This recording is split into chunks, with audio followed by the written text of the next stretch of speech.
Those are the voicemails this man says he's been receiving from his ex-wife, and they're the reason he called the police.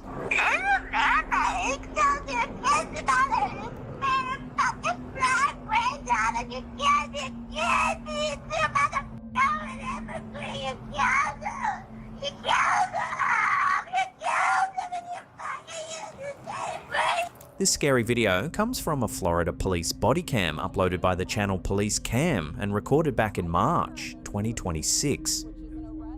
A man approaches an officer in a car park, phone in hand, wanting to document everything that's been happening to him. I'm just wanting to document everything that's going on. So I'm pulling up. This is from last night.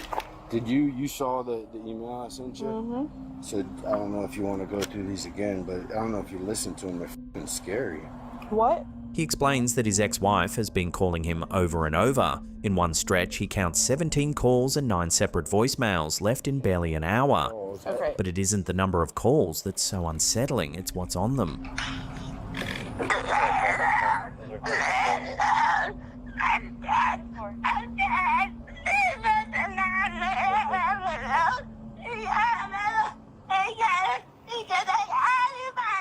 The voice in the messages is screaming and crying and wailing things that barely make sense. Pleas for help, cries that someone has been killed.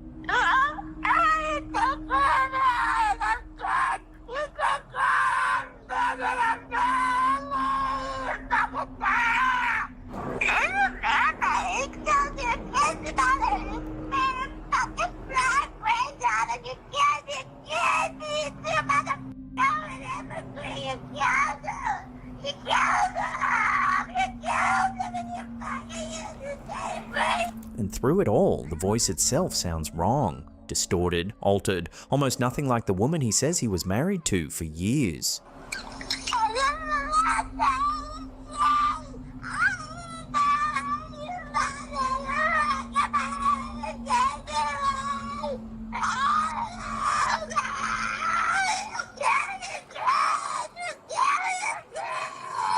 When the clip spread online, the comments filled with one word over and over: demonic.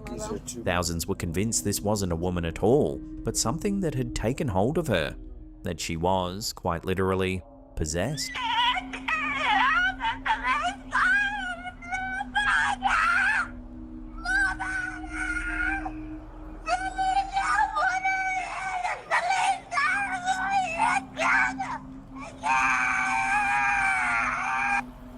The man's own fear was more grounded. These calls were coming in while their children were sometimes in her care. He tells the officer he couldn't be sure if he was hearing his ex-wife or his own daughter screaming in the background.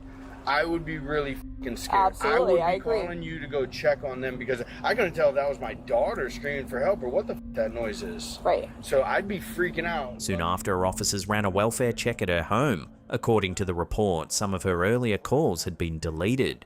She grew agitated and was arrested. Gloves? I just... Please don't do it. I got my dog right now. Gabby, I can't believe you did this to me. The charge, obscene communication, a form of stalking, and as of this footage, her case was still before the courts.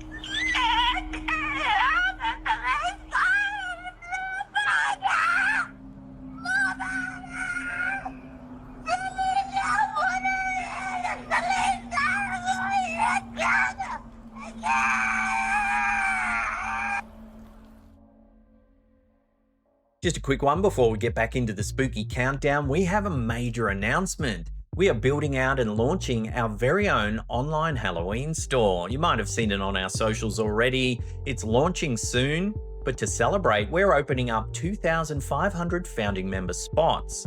Now, what these spots get you is 10% off all purchases for life. All you have to do is sign up using our special link in the description box down below there. Join the mailing list, it's absolutely free, but I will warn you these spots will go super quick, so use that link, secure your founding member spot now and get 10% off all purchases for life. Also, keep an eye out on the channel for when we officially launch the store.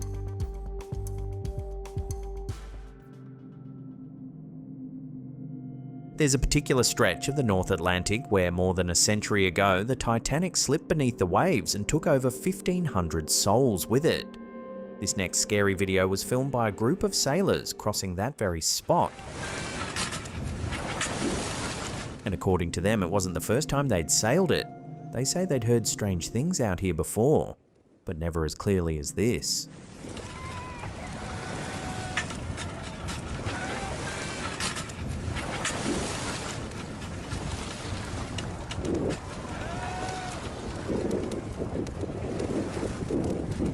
As they cross the open water, they begin to hear sounds carried in on the wind, screaming, cries for help, and faintly, what sounds like music.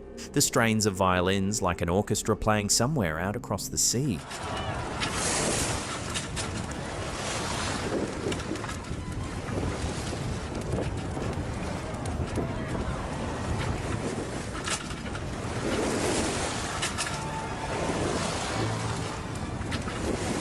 Listen closely.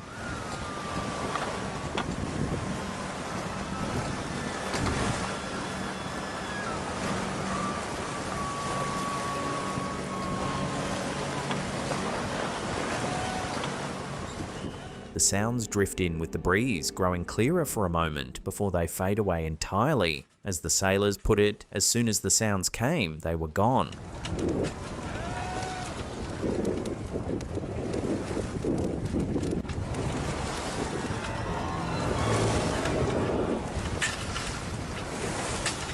And it's the music that's hardest to shake, because anyone who knows the story of the Titanic knows about her band. The musicians who, as the ship went down, are said to have kept playing to the very end, hoping to calm the passengers in their final moments.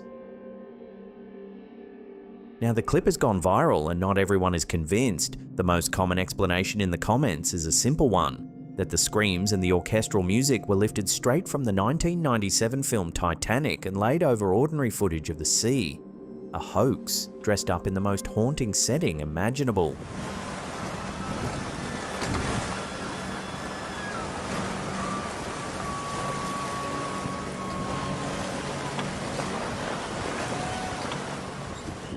It's a fair point. The audio is brief and it's impossible to verify.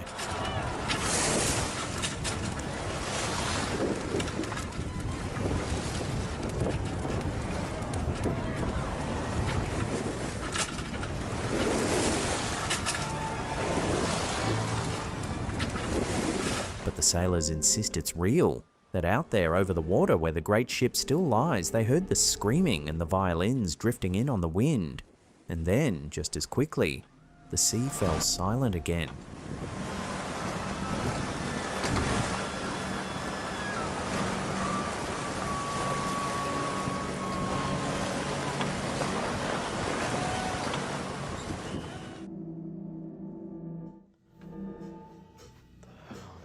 Some people collect stamps or coins. This man collects haunted objects, and lately he thinks they've started to fight back. I'm just going upstairs watching TV. He goes by Jack-o'-lantern Stories, an author who hunts down ghost stories from across haunted Britain. He lives in a 1920s house in the north of England, and over the years he's filled it with his collection. Who is here? Make yourself known. Go on. Where are you? And now he says the house won't settle. He's been hearing banging, noises with no source, so he started filming. It's banging in the living room. There's nobody else in the house. I'm just going upstairs watching TV. Some of my old haunted objects from the old house are in here.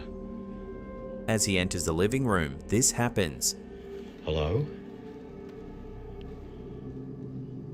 Hello? Oh. Whoa!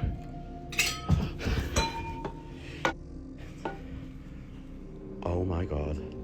That's not the only thing his camera caught. Staying in there. Little later, in another room, more activity occurs.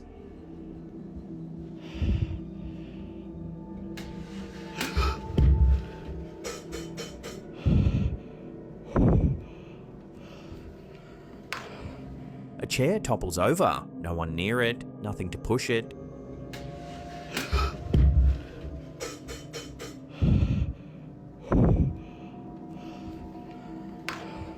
For a man who has spent years surrounding himself with haunted things, it's left him asking one very reasonable question. Should he stop collecting?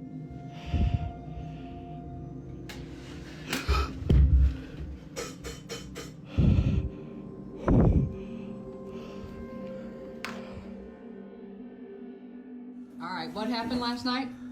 Okay, I woke up at 2:30. Somebody grabbed my arm. It was 2:30 in the morning when he felt the hand close around his arm. It was still dark in the room. Next thing I know, I was burned. It started burning. In the dark, half asleep, he felt fingers wrapped tightly around his forearm. That's when I jumped up and turned the light on, and that's what I had on. Oh my. This scary video was shared on Instagram by a woman visiting her parents when her father told her what had happened in the night. Jeez, Daddy. Don't know. And does it hurt today? No, Nope.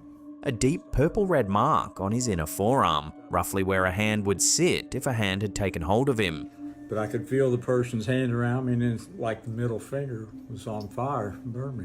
By her own account, her dad is the last person who'd ever invent something like this. He's not a believer. He tells the story plainly, calmly, like a man simply reporting the facts. Somebody grabbed my arm. I could feel their hands going around my arm. It was still dark in the room. Next thing I know, I was burned. It started burning. The video went viral and that might have been the end of it, but the story didn't end there. A few days later, his daughter sat him down again. Okay. The mark hadn't faded the way a bruise should. It had grown, darker and larger than before. Okay. All right. Well, somebody said aliens. Aliens. Yeah. So y'all, as far as you know, you didn't invite any into brunch, right? No, not at Okay. not at this time. Okay. So they saw the doctors, they saw specialists, and everyone came back with the same answer. There was no medical condition, nothing they could find that explained it. To address everybody's questions, you do go to a doctor. You have cardiologists, pulmonologists, you go to the dentist, you go to a GP. You've got all that covered, right? So we know this is not you getting ready to have a stroke, right? Yes. Okay. Do you still think it was from a booger or a haint or a ghost of some sort? Sure. To his credit, the father stays honest about it. He admits he can't be sure, that maybe somehow he grabbed his own arm in his sleep, but he just doesn't know. He was sound asleep when it began. Online, the theories ran wild: aliens, a demon, a spirit reaching out from the dark. But strip all that away and you're left with something harder to dismiss. A man who doesn't believe in any of this, woken by a grip he couldn't see, left with a mark that grew. And not a single doctor, nor the man himself, can tell you where it came from. All right. Well, somebody said aliens. Aliens. Yeah. So y'all, as far as you know, you didn't invite any into brunch, right? No, not at Okay. not at this time. Okay. In this next clip, the dog noticed it first. The homeowner had been hearing strange noises, and now their dog was fixated on the dark hallway, staring at something they couldn't see.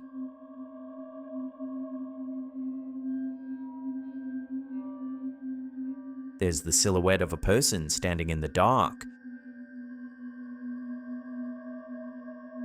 The hallway's empty,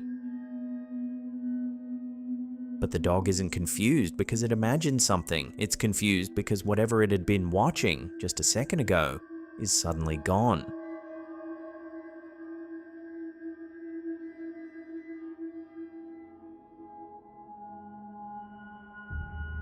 Late one night in a hospital in the Philippines, a young person found themselves with nowhere to go.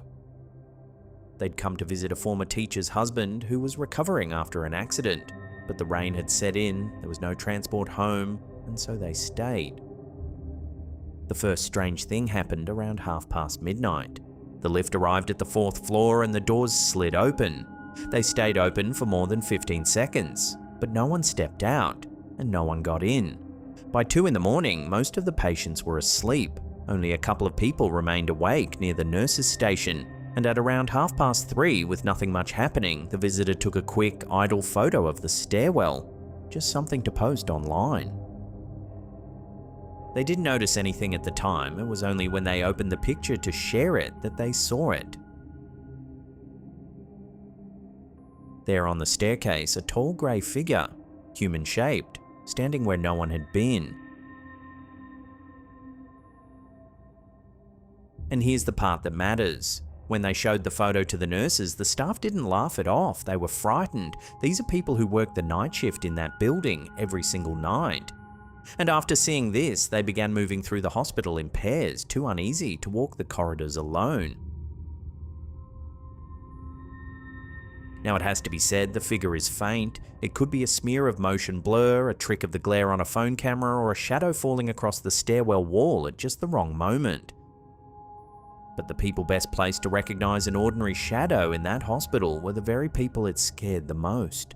And for the rest of that night, the staff of that ward refused to walk those halls alone.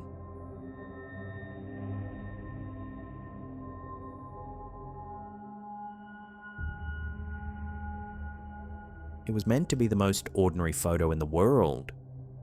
Someone had just redecorated their living room and they took a picture to show it off. Nothing unusual, except for one thing. Look at the glass tabletop in the reflection.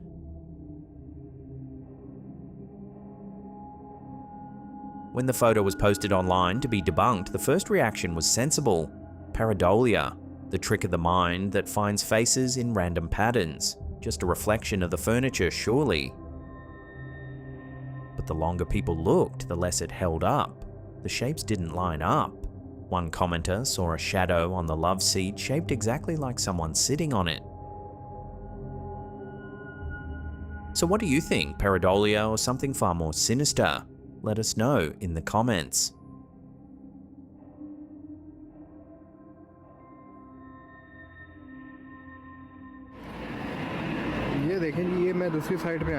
A delivery driver picks up a late night order and rides to the address. But when he arrives, there's a problem.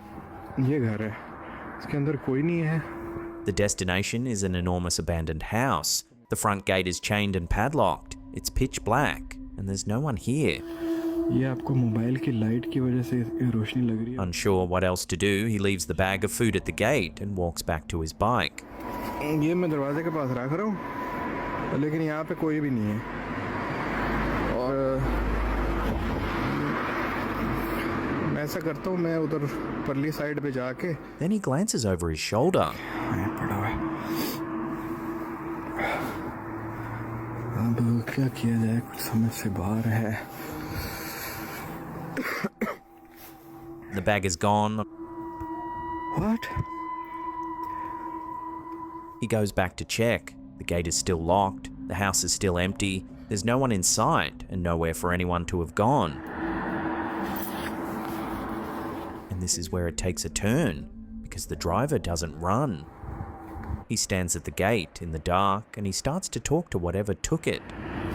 I saw you, he says. I know you exist. I know you live here. I'm not here to harm you, just to talk. Anybody there? I saw you just pick up the bag from here. I know you exist and I know you are living here. I'm here just to talk to you, not to harm you. And then he makes an offer. I can bring you food every day, the same food. I know what food you like. I can bring you the food, same food every day. We can do some agreement. Can you give me any sign? He says the air has turned freezing, that there's a strange smell, like smoke, that the hair on his body is standing on end. इतना अंधेरा है यहाँ काफी देर हो गई है मुझे. So he climbs back on his bike and he leaves that house behind, its gates still chained, its windows still dark, and somewhere inside a bag of food that no living person was ever there to collect. Give me a sign. I will bring you sweets every day. I know you like the sweets. You help me, I help you.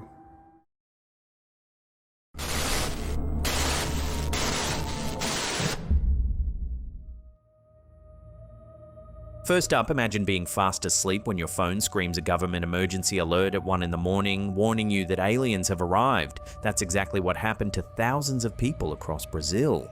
In the early hours of the 20th of June 2026, the country's official civil defense alert system, normally reserved for floods and storms, started blasting phones across at least 7 cities. One message in Belo Horizonte read, "Protect yourselves, alien attack, people, we have arrived."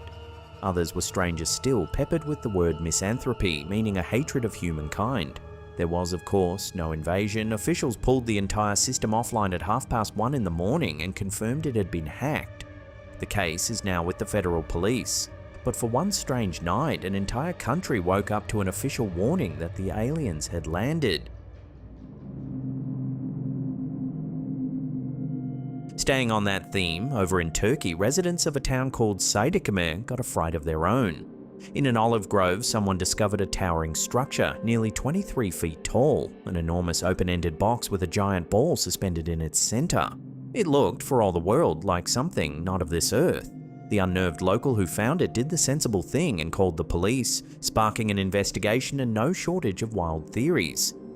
The truth, in the end, was a little more grounded. It turned out to be a piece of art. But for a while there, it had the whole town convinced something had landed in the olive trees.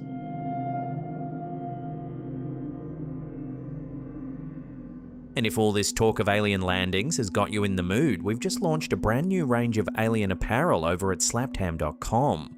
T-shirts, hoodies and more for anyone who wants the truth out there. Head to slaptham.com and take a look. Now here's one to keep you up at night. At a recent UFO briefing on Capitol Hill, a Gaia investigator named Joshua Golembeski says the most jaw-dropping moment never made the news. He claims a former member of the government's UAP task force told him privately that she believes she once encountered 2 extraterrestrials. Not in a craft, not in the desert, but out in public. According to the account, they were humanoid enough to blend right in and wore disguises. But when they revealed their eyes, something was clearly deeply wrong. He says she's stood by it, claiming there are non-human beings living quietly in certain parts of the United States, human enough to walk among us completely undetected.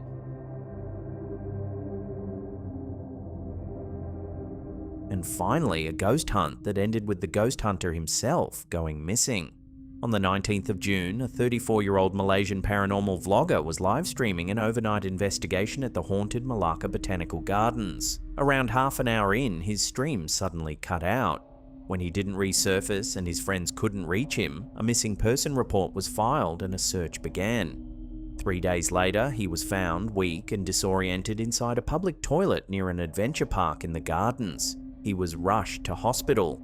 But here's the thing, almost no one believes him. The comment sections lit up with accusations that the whole thing was a stunt to boost his channel, and they may have a point because just last year, 2 other Malaysian influencers faked an almost identical jungle disappearance and were caught out by police. That's your rapid fire round. Now back to the countdown.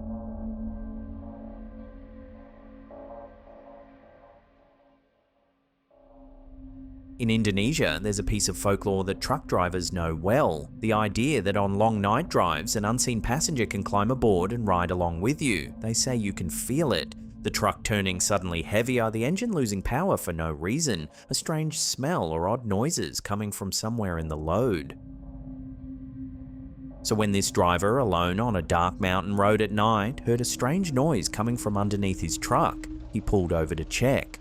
What his camera caught next has made this one of the most talked about scary videos in the country.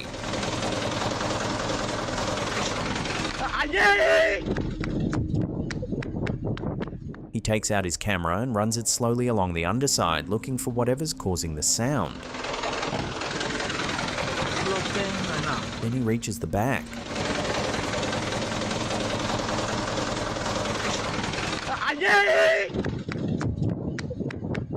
There, at the rear of the truck, a pair of legs hanging in the dark with nothing above them. And then he runs. The footage cuts out right there in a blur of panic and darkness. So we never find out what happened next, whether he simply drove away, shaken, or whether somewhere on that lonely mountain road, his unseen passenger was still riding along with him.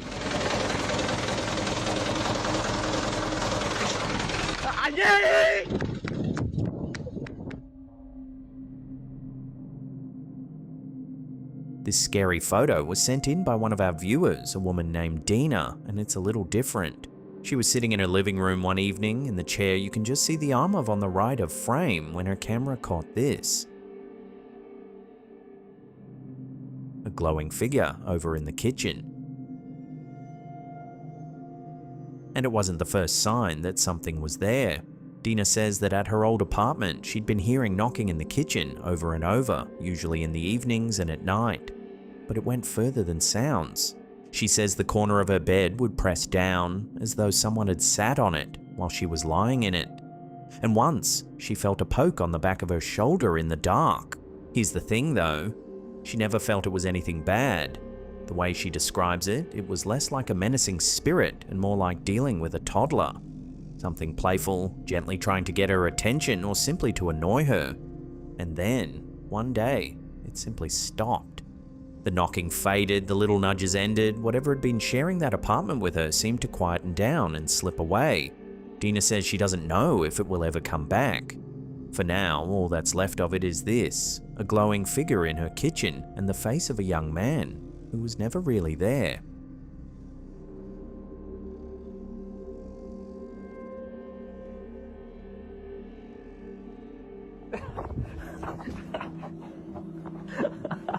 Her father and his young daughter are playing a game in her bedroom. Okay, you want me to make buckets now? Yeah. Let's do it. I will catch it. Oh, you want to catch it and then put it? Okay. Okay. Oh. Yeah. There, behind her, the blind shifts. I will catch it. Oh, you want to catch it and then put it? Okay. Okay. Oh. Yeah. Just a small movement, a ripple, a tilt, as though something brushed against it. But no one is near it. The window is closed. The little girl is a step away, facing the other direction. There's nothing in that room that should have made it move. Okay. Oh. Yeah. And yet, for one brief moment, something did. Oh, you want to catch it and then put it? Okay. Okay. Oh. Yeah. You may have seen this image before. It went viral as a symbol of modern carelessness. An ancient human skeleton lying in the earth with a bright yellow gas pipe driven straight through the skull.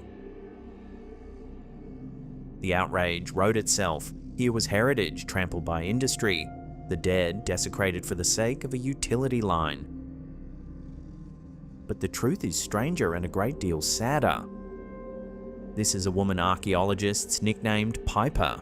She was buried here in Oakington, Cambridgeshire around the late 6th century, roughly 1500 years ago, and she was someone of importance. She was laid to rest in a fine-pinned cloak and dress, with an expensive cruciform brooch, wrist clasps, and swags of amber and glass beads draped across her. The grave of a wealthy, respected woman. As for the pipe, no one ever meant to harm her. It was a gas line installed by drilling a tunnel deep underground between access points without ever opening the surface. The crew never dug down, they never saw her. Their equipment simply bored a path through the earth, and that path happened to run directly through her skull. They missed her precious grave goods by mere centimeters, and almost certainly never knew she was there at all. And here's the part that lifts it beyond a grim photo.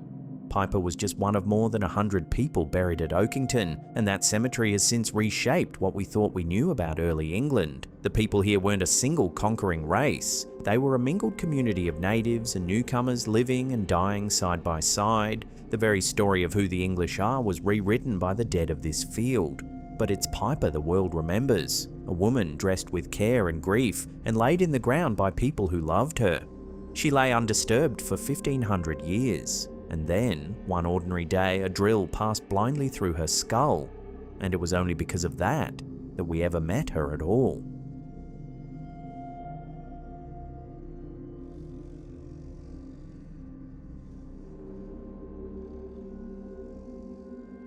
If you want to see more scary videos, then hit that subscribe button and turn on all channel notifications. That way you'll always know when we drop our scary video compilations.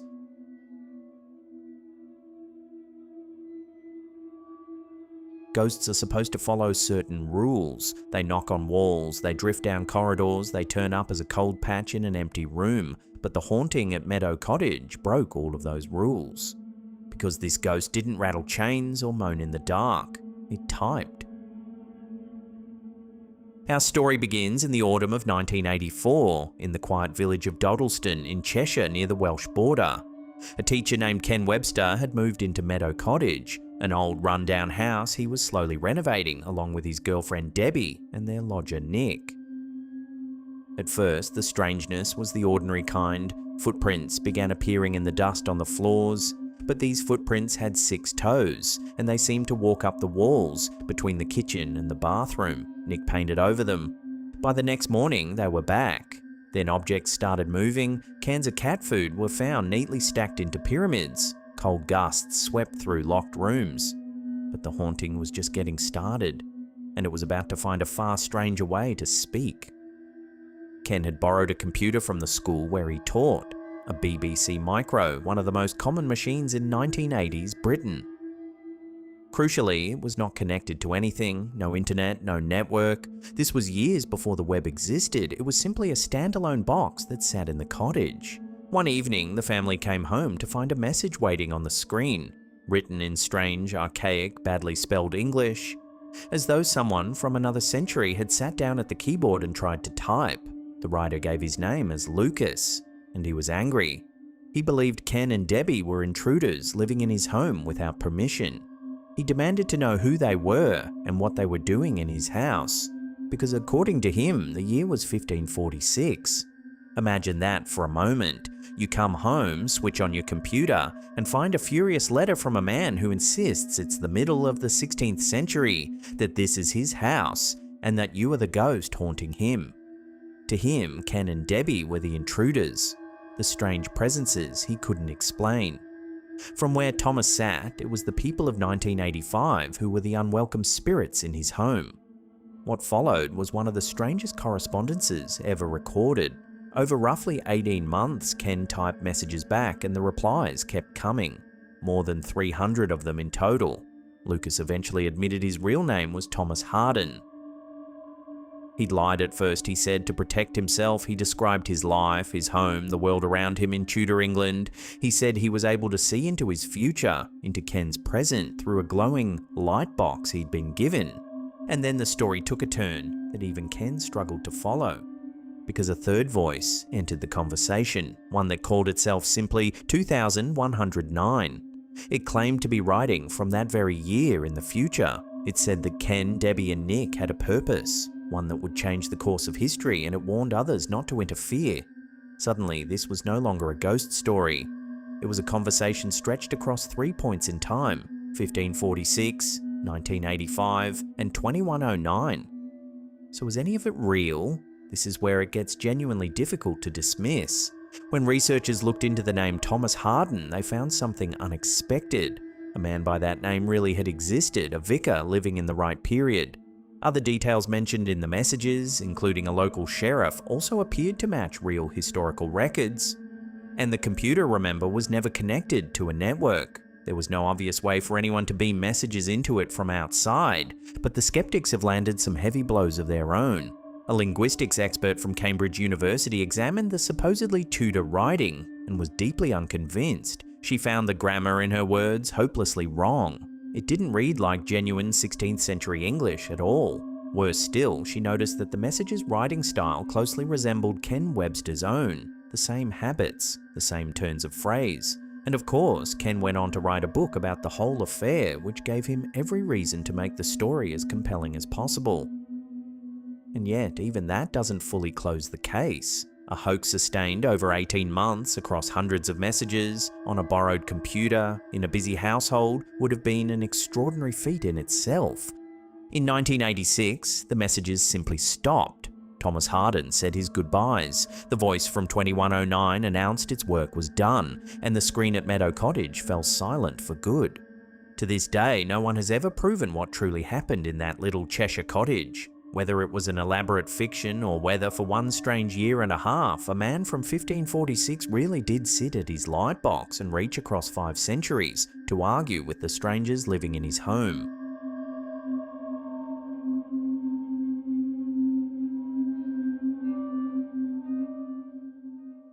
If you want to watch more scary videos, then click those links on the screen right now, and I'll see you in the next one.